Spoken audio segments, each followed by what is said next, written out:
What's up, everybody? I finally tried out multiplayer in Godot, and let me tell you, it is so cool to have a game up on a server and having your friends connect. So in this video, I'm going to show you how you can set up a game server using a VPS. Thankfully, Hostname has provided us with a VPS today. You can use VPSs for a lot of things, to run a Minecraft server, to run a website, but yeah, we're going to use it to run a game. So I'm not going to go too in depth with all the multiplayer protocols. This is just about getting your game up on the server. But in the future, I'm definitely going to make some more multiplayer videos because this is so cool. Alrighty guys, enjoy the video. See you later. Today I'm going to show you how you can run your Godot game through a dedicated server, a VPS. So the way you can get this game, I got it from KurtJS's video adding multiplayer to any Godot 4 game. You can click here in the description. It will take you to a Git repo, and you could then come here and download the zip file. And I was able to open it in Godot 4.4, no problem. It just gave me a prompt making sure I wanted to upgrade the project because it was originally, this repo has it in Godot 4.3. I like this project because it is a bare bones multiplayer project. It's just a simple platformer. So this video is not going to go over in depth the protocols like RPC and about using the multiplayer synchronizer. This is just so you can get your game off the ground, running on a server, and that's what we're going to do. So as you can see, when we start the game, it asks us if we're the host or if we're the server.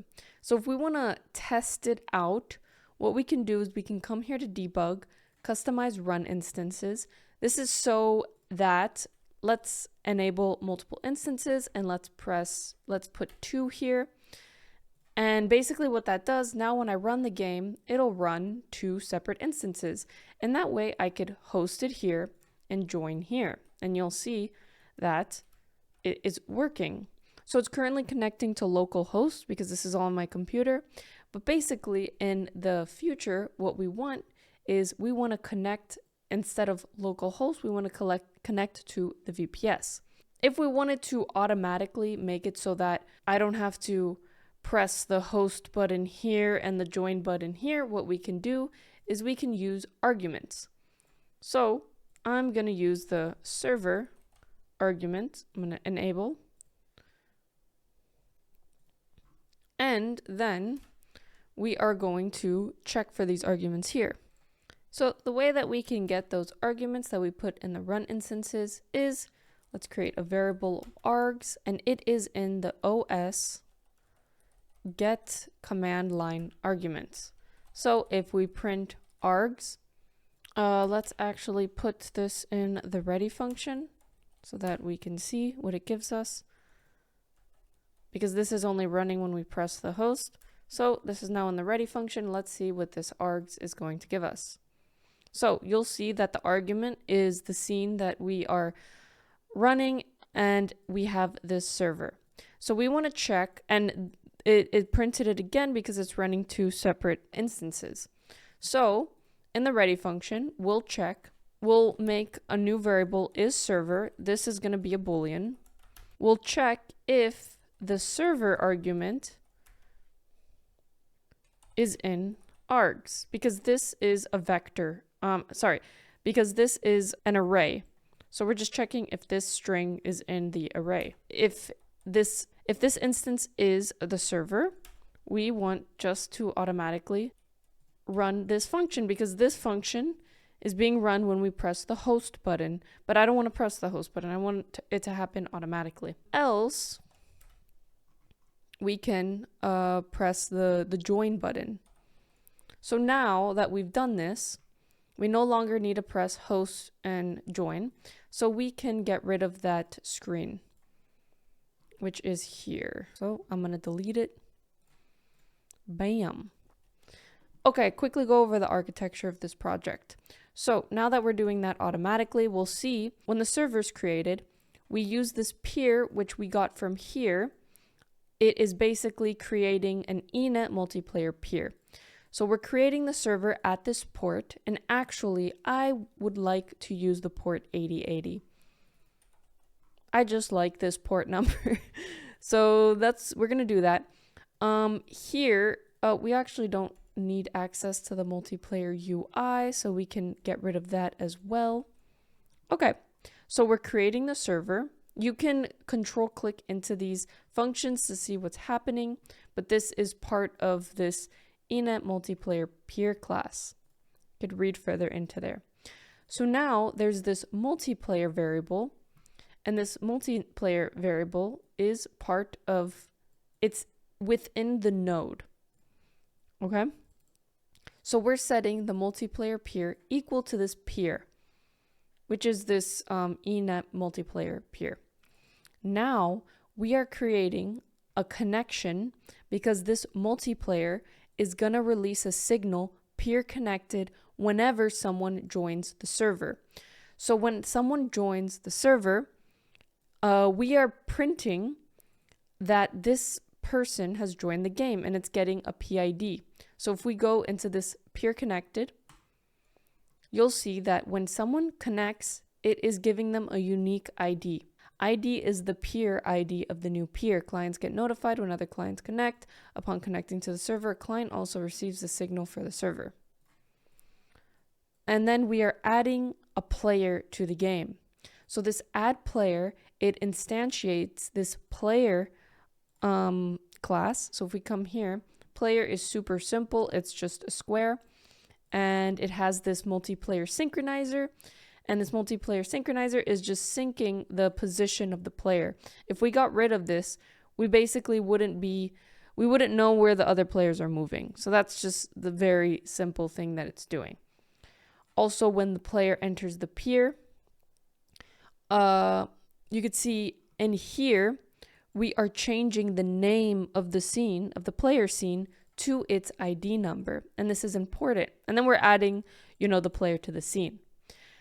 But the reason why this is important that we add the ID to the name is because here, when the player enters the tree, we are setting the multiplayer authority.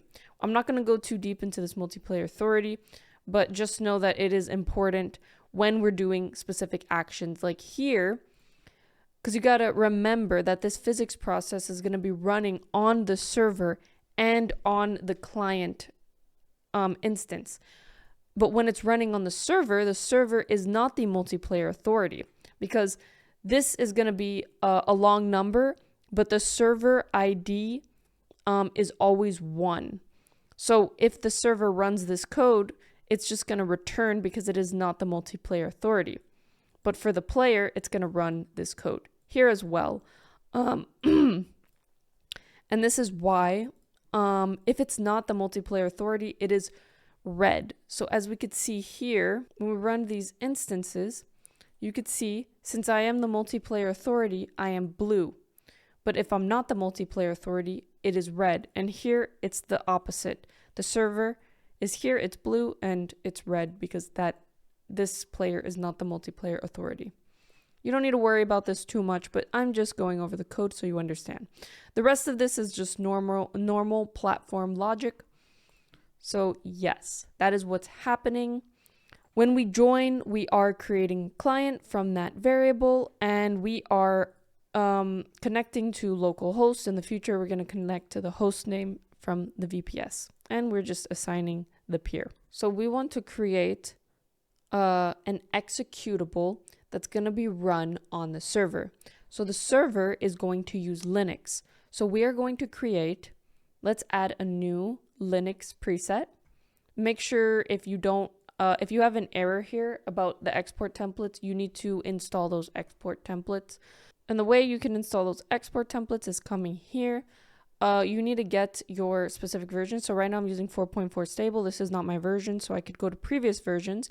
You just click download. So mine is 4.4 stable. I would go here and I would just import standard export templates. If you're using the C#, then you would use the .NET.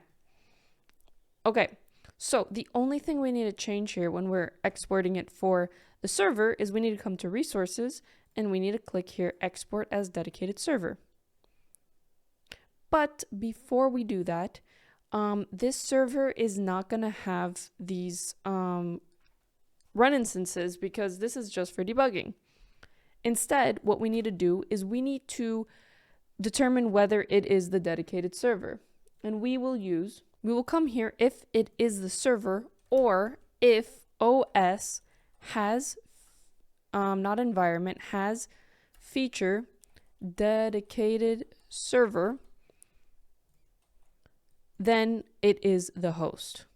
So this is vital, so that the server knows it is a server. So now we can export it. Of course, depending on what operating system your VPS has, we are going to use the Linux one, but if your VPS has other operating system, which is not super popular, you would export that. So we're going to export our project. I will make it in our multiplayer game. I'll call this Linux server. I would rename this because I don't like having spaces when you're using the command line in the future. It's not very nice. So I'm going to call this Godot _ server. You could export with debug. So now we have exported it. I put it in here.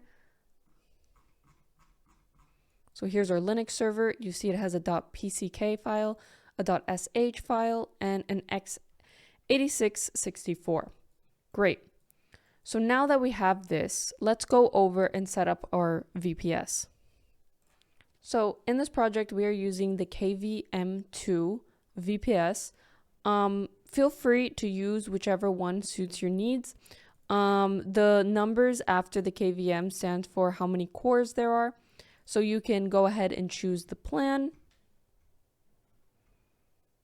And there's a discount going on. But you could also, if you choose over 1 month, you can also use my coupon code, Jackie Codes, and you will get a further 10% discount, and it will also help support the channel. So if you have the means of doing so, I would greatly appreciate that. And of course, if you don't need as many cores, you can also opt in for the KVM1. So KVM1 for 1 year is £60. This is in the UK currency. Alrighty, so once you've purchased your VPS, you can come into the panel, and here you could also, get websites, domains, all that, but you can go into your VPS here. You can see mine is running. But if you don't have yours up and running, what you can do is you can go to this OS and panel, click operating systems. The panel I am using for today is CyberPanel, but you don't need a panel. You can literally just have a plain OS and just SSH into it to mess with the settings.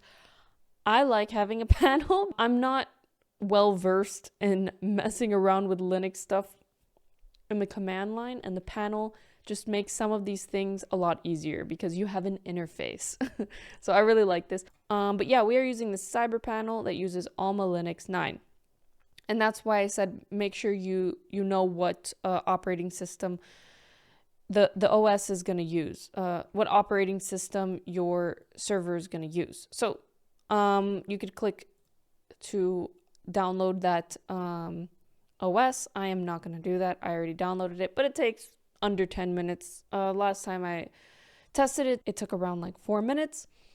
Now, once you set this up, you need to keep in mind what the username is, because when you try to access the panel, it's going to ask you that, and you can reset the password as well. So basically, if I go to manage panel, it's going to give you this warning, but you can advance, accept the risk, it's okay. And that's where you'll type in here to access it, the admin and the username and the password that you can change here. You have to keep that in mind because there's a difference. There's accessing the server, which it has this access, it has the SSH username root, and you can change the password to your server here, but differentiate between accessing the panel and accessing the server. Okay, so it's kind of easy to mix the two. Alrighty, cool.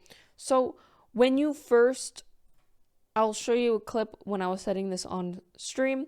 When you access the server, you could either use the command line to SSH into it, but we could also just click here to browse terminal. So I'll show you when I was setting it up on stream. When you first access this terminal, it's going to ask you to update. You'll click yes. We have our server. So I can ls there's not going to be anything here, but what we can do is we can go change directory /home, or if you do ls/a, we could see some directories, but I want to go into the home directory, so I'll do, which you don't see it here, I'll do cd/home and then ls, and you'll see all of these different things. What we want to do is we want to go into srv. I'll press tab so it completes it. You'll not have some of these things like this GitHub action. There's some things I've already set up on my server, but you will have this SRV. So when we go into this SRV, you should only have the logs and the public HTML. You'll see I have my Godot server here. So let's cd into that server. And you could see I have my game, my sh file, my pck, and this. So I'm going to show you how you can send the files into your server. Hello guys, Editor Jackie here. I forgot to mention, we're going to have to re-export the server the way I showed you before, and the reason why is because we are currently trying to connect to localhost, and we do not want to connect to localhost. We want to connect to the server. So let's create a variable, server name equals string, and we want to use this host name here. So click that, bam, server name, and we can put that here. So now the clients are connecting to that server. And now export this as a server and it should work. So we're going to use FileZilla in order to transfer the files to our server. So make sure you download the client. Do not download the server, download the client. All right, once you download FileZilla, we want to connect to our server. You'll see here I have our connection here. I'll create a new one just to show you how we'll be able to connect there. So we are going to create a new site. I'll just call this VPS2. And let's open our hostinger interface. And what we want is we want the IP address. So here, oh, and we want to change it to SFTP, the SSH File Transfer Protocol. So guys, this is, while I was setting this up on stream, I learned this is not the best secure way of accessing your server. You should use fingerprint and these public keys and private keys, but I'm just showing you the basics of connecting it. I will update further information on how to do this more securely, but I just want to show you how to get your server up and running. So I'm showing you the most basic way. So in the host here, we want to use our IPv4 address. So I'm going to copy that, put it here. Now we need a user and a password. The user here is SSH username root. We'll type root. And the password is the password that you set up here, not the cyber panel, and here. So you type that password in. I'm going to type it off screen.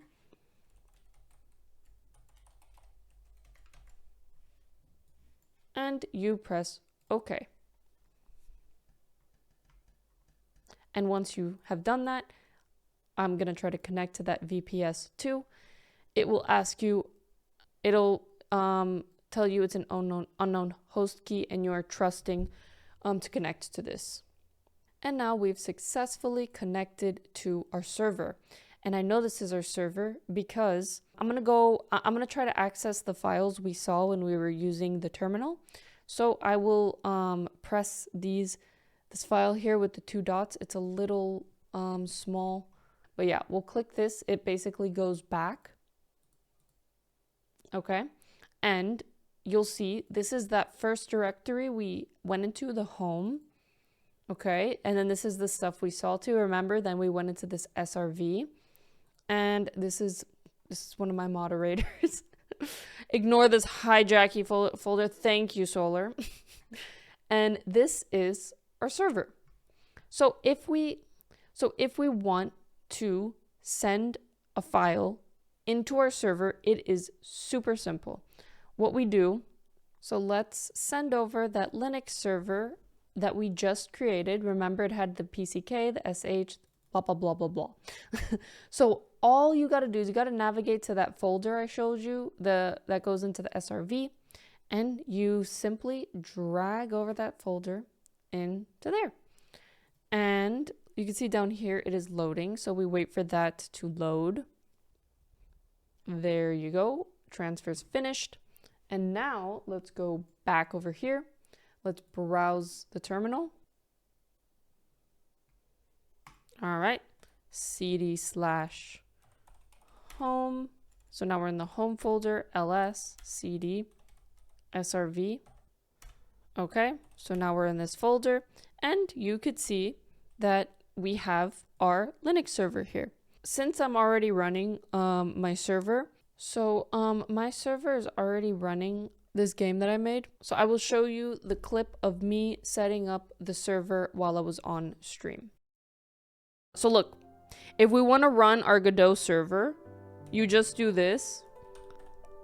And then you do, wait, what was the name of that? Wait, I forgot the name of the file, the sh. We need to know the sh file. So let's cd into our Linux and then ls. So it's called the Godot_server.sh. So what we do is we do /Linux server, and then we do Godot server.sh. The permission to run that is denied. We need to give it executable permissions. So the way you do that, you do wait, am I in the right place? Okay, we need to go. I got out of it. Okay, now we're in the right place. We need to give this folder executable permissions. So you do chmod +x and then the server and then star. So everything in that server will now have executable permissions, and we can see that it works because when we go back in there and we do ls, you'll see that it's now green, which means it can be executed. Look, before it was not green, it was white. Okay, so now we're just gonna run that same command.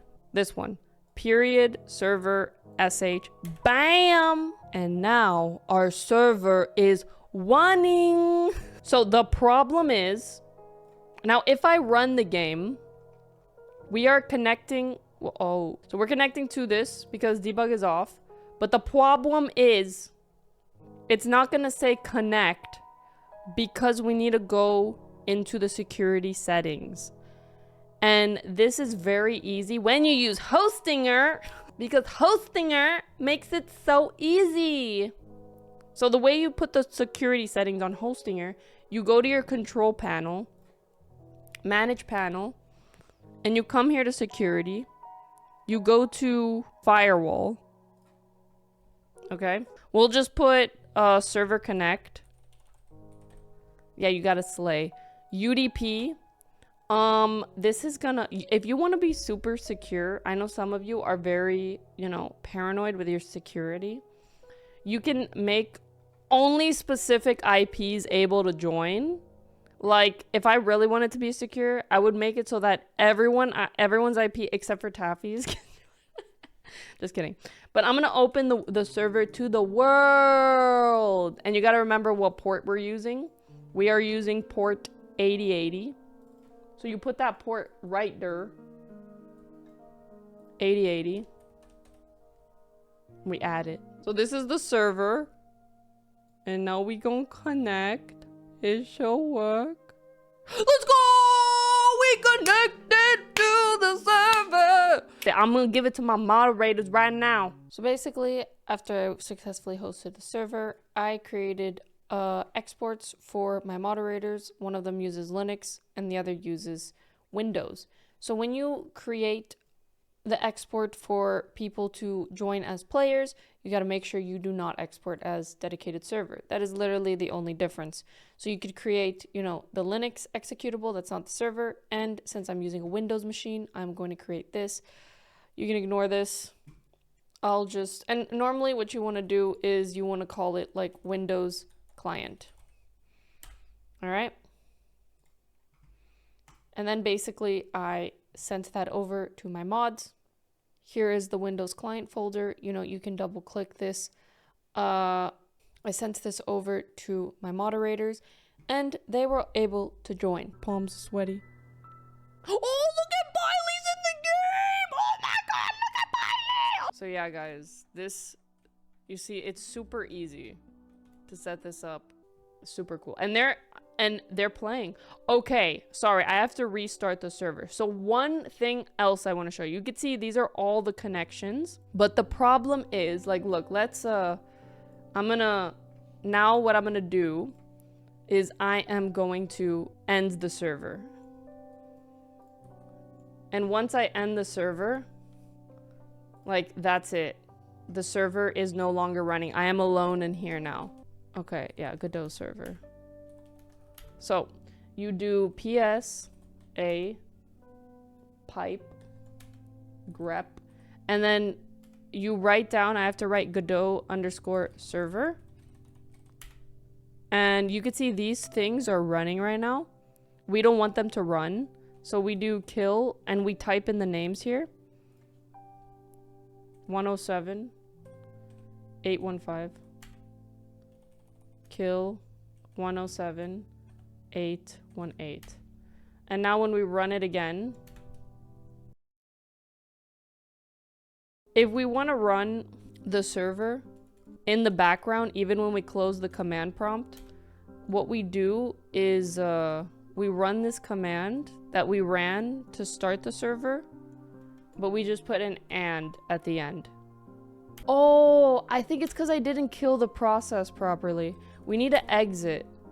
And once we've exit, I'm gonna just reopen it again. And now since we exited properly, there's nothing. And that arrow that shows up when, I guess, the server is still running and you try to run it again. And then it can't do the eHost. So now we can do... So this is the same way we were running the server before, but we're adding this and, which just makes the server persistent. So bam. And now, I mean, you guys can, you know, now I can access the server. I can access the server. But even if we, let's close it. And then let's type exit. And now we've closed the session. And I could even, you know, close that. And the server will still work. Wait, I don't know if that worked. Wait. Let's try it. Oh, it is working. It's working. Even though we closed the server, it's still on. I don't know why here it didn't. But on the executable, it for sure worked. And I could run multiple Windows executables. You see, and they're all working. And I guess that might be one of the mods that are there. And guys, I cannot express to you how magical the feeling is when you create a game and people from around the world are joining it. It really ups your motivation to make the project. So I highly recommend messing around with this stuff. It's just very, very fulfilling. One last thing I want to tell you guys about is, as you can see, this process of every time you make a change, you have to build the Linux server, you know, use FileZilla, put it on the server, redo the executable, you know, permissions. All of that is really annoying and it gets in the way of the workflow. And Solar Labyrinth has gone through the task of creating a build system, which basically all we have to do is push the code to the main branch, and this will automatically go through all the steps of creating the Linux export, creating the Windows client exports, and automatically deploying it through to the server. This is not my area of expertise, and through Solar Labyrinth doing this for the project, I've learned about YAML files and everything.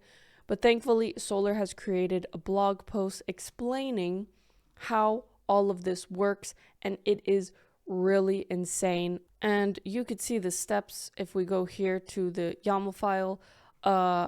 It is so fascinating. It is downloading a version of Godot, you know, building the server. Honestly, a lot of this is black magic to me, and that's why I asked him to make a blog post. But guys, this saves you an insane amount of time. So definitely check out this blog post and use build systems because it is amazing. And he goes very in depth on these instructions. So thank you so much, Solar. I'm going to leave a link in the description. Check this out. It is awesome. Thank you guys. And yeah, guys, very simple video on how to run a Godot game on a dedicated server. Hope that cleared things up for you guys. Hope that made you guys interested in doing such a thing.